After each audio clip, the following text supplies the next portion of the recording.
जय हिंद, वंदे मातरम। स्वागत है आप सभी का सक्सेस वर्ल्ड एमसीक्यू चैनल पर। तो फ्रेंड्स, आज की इस वीडियो में बिहार पुलिस कांस्टेबल और बिहार मध्य निषेध सिपाही की नई भर्ती के लिए लुसेंट बुक से प्रैक्टिस सेट नंबर 16 को कवर करेंगे। तो जल्दी से आप सभी लाइव में जुड़ जाइए। सभी को गुड इवनिंग। और फ्रेंड्स, जो भी स्टूडेंट चैनल पर पहली बार आए हैं उनको बता दें, ये जो क्लास है लुसेंट बुक से प्रैक्टिस वाला, ये क्लास आपको डेली रात 9 बजे लाइव चैट के साथ मिलता है। रात 8 बजे बिहार मध्य निषेध सिपाही के लिए प्रैक्टिस सेट होता है और 8:30 बजे बिहार पुलिस कांस्टेबल के लिए। और देखिए, आप लोग डेली करंट अफेयर्स क्लास को भी अटेंड जरूर करें। ये क्लास डेली सुबह 6 बजे होती है, क्योंकि आपके एग्जाम में 1 से 2 प्रश्न करंट अफेयर से भी पूछे जाते हैं। देखिए, एडीपी क्या है, सोच समझ कर आंसर करना है। एडीपी क्या है? तो देखिए, एडीपी का फुल फॉर्म होता है इलेक्ट्रिक डाटा प्रोसेसिंग, जो कि ऑप्शन डी में दिया गया है। नेक्स्ट क्वेश्चन, अंतर्राष्ट्रीय महिला दिवस कब मनाया जाता है? वेरी मोस्ट इंपॉर्टेंट क्वेश्चंस आपके एग्जाम के लिए काफ़ी बार एग्जाम्स में पूछे गए हैं। चलिए, आप सभी इसका आंसर बताएंगे लाइव चैट में। अंतर्राष्ट्रीय महिला दिवस कब मनाया जाता है? तो तीसरे का राइट आंसर जो भी बच्चे ऑप्शन बी को दिए हैं, बिल्कुल सही जवाब है।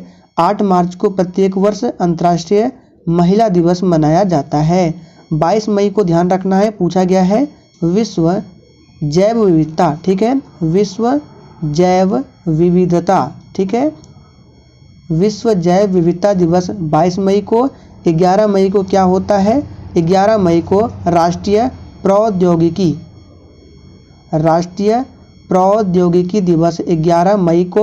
और 11 जुलाई मोस्ट इम्पॉर्टेंट है, 11 जुलाई को विश्व जनसंख्या दिवस मनाया जाता है। हितोपदेश नामक पुस्तक के लेखक कौन है? चलिए आंसर करते जाएंगे, बिल्कुल सिलेक्टेड प्रश्न है। तो देखिए, हितोपदेश नामक पुस्तक के लेखक कौन है? इसका सही जवाब है नारायण पंडित है। पंचतंत्र के लेखक कौन है, पूछा जाता है। तो पंचतंत्र के लेखक विष्णु शर्मा है, ध्यान रखना है। गीत गोविंद के लेखक कौन है? जयदेव है। नेक्स्ट क्वेश्चन, निम्नलिखित में से कौन विश्व की सबसे बड़ी झील है? आप लोग चित्र में देख सकते हैं, ये विश्व की सबसे बड़ी झील है, नाम क्या है? तो देखिए, इसका आंसर जो भी बच्चे ऑप्शन ए को दिए हैं, बिल्कुल सही जवाब है कैस्पियन सागर है, ध्यान रखना है। और पूछे कि मीठे पानी की सबसे बड़ी झील कौन सी है, तो ये आपका कौन सा है? लेक सुपीरियर झील जो है ये मीठे पानी की सबसे बड़ी झील है। यहाँ पे सुप्रिया नहीं होगा, सुपीरियर होगा, इस तरह से सुपीरियर, ठीक है, ध्यान रखना है। ये मीठे पानी की सबसे बड़ी झील है। विश्व का सबसे ऊंचा जलप्रपात कौन सा है? चलिए, यहाँ से आपको 2 प्रश्नों को याद रखना है। विश्व का सबसे ऊंचा जलप्रपात और किस देश में है? तो विश्व का सबसे ऊंचा जलप्रपात ये एंजिल जलप्रपात है और ये वेनेजुएला में है। वेनेजुएला की राजधानी पूछा जाता है, तो कराकस जो है ये वेनेजुएला की राजधानी है। वेनेजुएला को दक्षिण अमेरिका का प्रवेश द्वार भी कहा जाता है। कनाडा के मध्य अक्षांशीय घास के मैदान कहलाते हैं। चलिए आंसर बताएंगे। तो देखिए, 7वें का राइट आंसर प्रेरी हो जाएगा। प्रेरी जो है ये कनाडा के मध्य अक्षांशीय घास के मैदान है, ध्यान रखना है, और ये उत्तरी अमेरिका में है। पंपाज कहाँ का है? अर्जेंटीना। डाउन्स आप सभी जानते हैं, ऑस्ट्रेलिया। नेक्स्ट क्वेश्चन, ल्यूमेन किसका मात्रक है? चलिए आंसर बताएंगे, बिल्कुल टॉप लेवल का प्रश्न है। ल्यूमेन किसका मात्रक है? तो देखिए, ल्यूमेन जो है ये ज्योति फ्लक्स का मात्रक है। बी ऑप्शन बिल्कुल सही जवाब है। मार्ले मिंटो सुधार बिल किस वर्ष में पारित किया गया? सोच समझकर आंसर करना है। और देखिए, सेशन आप लोगों को थोड़ा भी पसंद आ रहा है तो सभी लोग सेशन को दिल से एक बार जरूर लाइक करेंगे और सेशन को शेयर जरूर करेंगे। तो मार्ले मिंटो सुधार बिल किस वर्ष में पारित किया गया? तो जो ही बच्चे ऑप्शन बी को दिए हैं, बिल्कुल सही जवाब है 1909 में। नेक्स्ट क्वेश्चन, उस शासक का नाम क्या है जिसने विजय स्तंभ का निर्माण कराया था? चलिए 10 के लिए आप सभी आंसर बताएंगे। तो देखिए उस शासक का नाम है राणा कुंभा, जिन्होंने विजय स्तंभ का निर्माण करवाया था। ध्यान रखना है राणा सांगा नहीं, राणा कुंभा। नेक्स्ट क्वेश्चन, पृथ्वीराज रासो निम्नलिखित में से किसने लिखा था? चलिए आंसर करते जाएंगे। बहुत बार ये प्रश्न एग्जाम्स में पूछा गया है, पृथ्वीराज रासो निम्नलिखित में से किसने लिखा था? तो इसका सही जवाब है चंद्रबरदाई के द्वारा लिखा गया। सी ऑप्शन बिल्कुल सही जवाब है। जयदेव के द्वारा लिखा गया है, गीत गोविंद याद रखना है। और जयदेव जो है ये लक्ष्मण सेन के दरबारी कवि थे।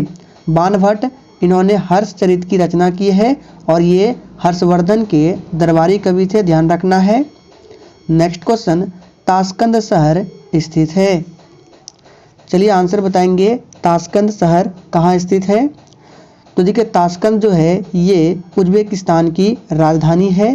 फर्स्ट ऑप्शन बिल्कुल सही जवाब है। आप लोग कमेंट करके बताएंगे कि ताशकंद समझौता कब हुआ था। इसका आंसर आपको कमेंट बॉक्स में जरूर छापना है। वियतनाम के स्वतंत्रता आंदोलन का नेतृत्व किया गया था। चलिए आंसर बताएंगे। और देखिए ये जो प्रश्न है बिहार ESI के एग्जाम में पूछा गया था। अगर आप लोगों ने ESI का एग्जाम दिया था तो आप लोगों को पता होगा। तो देखिए वियतनाम के स्वतंत्रता आंदोलन का नेतृत्व किसने किया था? तो हो ची मिन्ह ने किया था। ये प्रश्न इंपॉर्टेंट रहेगा, ध्यान रखेंगे। नेक्स्ट क्वेश्चन, भारत का प्रमाणित समय उस स्थान का स्थानीय समय है जो स्थित है। तो देखिए ये स्थित है इलाहाबाद के समीप। सी ऑप्शन इस प्रश्न का बिल्कुल सही आंसर होगा। नेक्स्ट क्वेश्चन, भारत का दूर दक्षिणी भाग की विषुवत रेखा से दूरी कितनी है? चलिए आपको इस प्रश्न को सही से समझाते हैं। देखिए यहाँ पे क्या बोल रहा है, भारत का दूर दक्षिणी भाग। तो ये जो है भारत का, यहाँ पे देख सकते हैं ये भारत का दूर दक्षिणी भाग है। जैसे ये इंडिया का मैप है तो ये दक्षिणी भाग है। ये पूछ रहा है कि भूमध्य रेखा से कितनी दूरी पर है। तो ये जो है लाइन, इसके बीच की दूरी की बात करें तो ये 876 किलोमीटर है, जो कि ऑप्शन सी में दिया गया है। चलिए आगे बढ़ते हैं। भारत की उत्तर से दक्षिण तक की लंबाई कितनी है?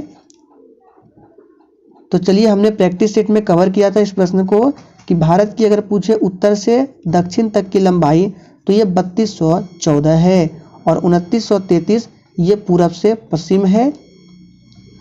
पंजाब हिमालय निम्न के बीच स्थित है। वेरी वेरी मोस्ट इंपॉर्टेंट प्रश्न आप लोगों के लिए, इसको नोट करेंगे। पंजाब हिमालय निम्न के बीच स्थित है। तो पंजाब हिमालय जो है सिंधु तथा सतलज के मध्य स्थित है। सी ऑप्शन इस प्रश्न का राइट आंसर है।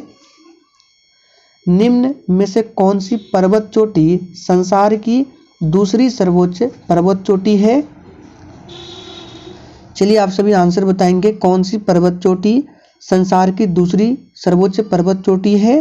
तो ये गॉडविन ऑस्टिन है। इसका दूसरा नाम K2B है और इसकी हाइट की बात करें तो 8611 मीटर है, ध्यान रखना है। कंचनजंगा कहाँ पर है? तो ये आपका सिक्किम में पड़ता है। 19 नंबर में है, काराकोरम पर्वत श्रेणी का पूर्व नाम क्या है? चलिए आंसर बताएंगे। तो देखिए काराकोरम श्रेणी का पूर्व नाम जो था ये कृष्णागिरी था, जो कि ऑप्शन बी में दिया गया है।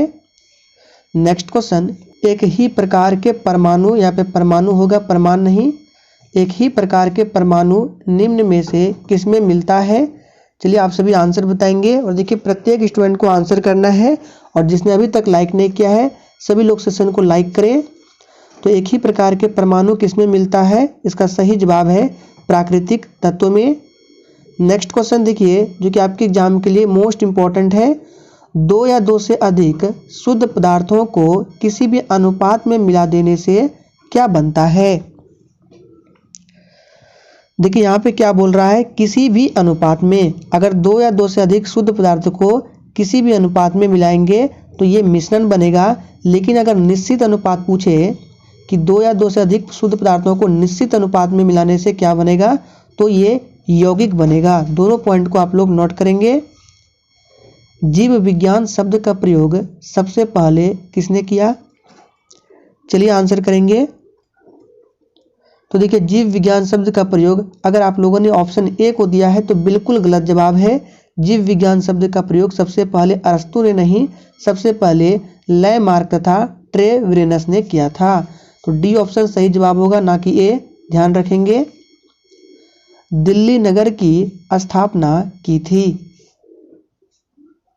चलिए तो देखिए बात करें दिल्ली नगर की स्थापना तो तोमर नरेश अनंगपाल ने, यहाँ पे लिख देते हैं तोमर नरेश अनंगपाल ने दिल्ली नगर की स्थापना की थी। तो सही जवाब है तोमरों ने। महारानी विक्टोरिया को भारत की, यहाँ पे सामग्री नहीं होगा, सामागी, ठीक है, इस तरह होगा ग्यों यहाँ पे। तो बताएंगे आप लोग का नियुक्त कब किया? तो देखिए महारानी विक्टोरिया को भारत की साम्राज्ञी जो है ये नियुक्त किया गया कब? तो 1876 में, जो कि ऑप्शन सी में दिया गया है। 1909 के इंडियन काउंसिल एक्ट में किस बात की व्यवस्था की गई थी? चलिए आंसर करेंगे। तो देखिए इसमें किस बात की व्यवस्था की गई थी? तो इसमें सांप्रदायिक प्रतिनिधित्व की व्यवस्था की गई थी। बी ऑप्शन इस प्रश्न का बिल्कुल सही जवाब है। 1922 में निम्नलिखित में से किसके द्वारा उद्गार व्यक्त किया गया कि भारतीय संविधान भारतीयों की इच्छा अनुसार होगा? यह प्रश्न आप लोगों के लिए इंपॉर्टेंट है, आंसर करेंगे। तो देखिए इसका सही जवाब है महात्मा गांधी के द्वारा। संविधान सभा के विचार का औपचारिक रूप से प्रतिपादन किसके द्वारा किया गया? चलिए फटाफट से आंसर करेंगे। तो देखिए संविधान सभा के विचार का औपचारिक रूप से प्रतिपादन ये किया गया M.N. रॉय के द्वारा। सी ऑप्शन बिल्कुल सही जवाब है। भारतीय संविधान सभा की प्रारूप समिति के अध्यक्ष कौन थे? ये भी प्रश्न काफ़ी बार एग्जाम्स में पूछे गए हैं। भारतीय संविधान सभा की प्रारूप समिति, जिसको ड्राफ्टिंग कमेटी बोला जाता है, इसमें टोटल 7 सदस्य थे और एक 6 यानी 6+1 का आंकड़ा था, 6 सदस्य और एक अध्यक्ष। तो अध्यक्ष कौन थे? Doctor B.R. अम्बेडकर। भारतीय अर्थव्यवस्था पर वैश्वीकरण का क्या अर्थ है? चलिए तो देखिए भारतीय अर्थव्यवस्था पर वैश्वीकरण का अर्थ है दूसरे देशों के साथ आर्थिक संबंधों पर लगे प्रतिबंधों को यथासंभव कम से कम करना।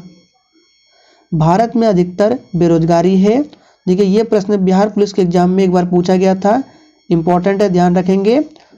तो भारत में अधिकतर बेरोजगारी जो है ये कैसी है? तो इसका सही जवाब है संरचनात्मक बेरोजगारी है।